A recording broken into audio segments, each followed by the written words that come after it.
Hello guys, may humamon sa akin, taga Pulilyo. So, konting job lang tayo dito. Patulan natin, konting papawis lang. Para sa mga bata dyan, huwag kayong magbo-boxing nang wala kayong suot na safety gear kasi delikado. Kailangan magsusuot kayo para safe tayo, okay? Para lang to sa mga professional. Kaya huwag nyo gagayahin. Kaya patulan na natin to. Let's go!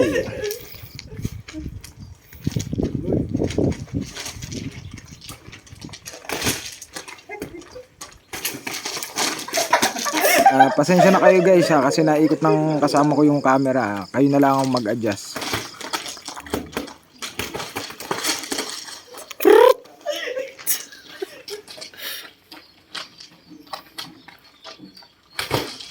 Oh!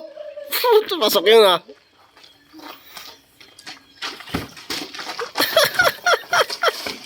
Oh! Opo! At dyan nga guys, tinigil ko na muna kasi baka mapersa tayo. Alam nyo, pag napersa tayo, medyo masakit-sakit yung sa ugat. Kaya okay na yung papawis. Oh, tama ka no.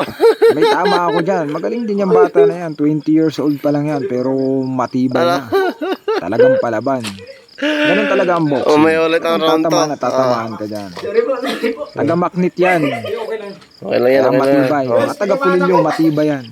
Tinamaris to tayo, dami rin tama niyan. Pero abangan nyo yung round 2 kasi may round 2 pa yan. Kasi nabitin pa daw siya. Talagang magaling yung bata na yan. Okay, sige, bagay lang. guys, Gusto lang yan. Gusto lang yan. Abangan nyo. It's a game, it's a play. Yan ang mga taga-Pulilyo. Kaya ayaw ko mapersa yung sarili ko. Kaya tama na yun. Umaya ulit daw. Salamat. Thank you for watching.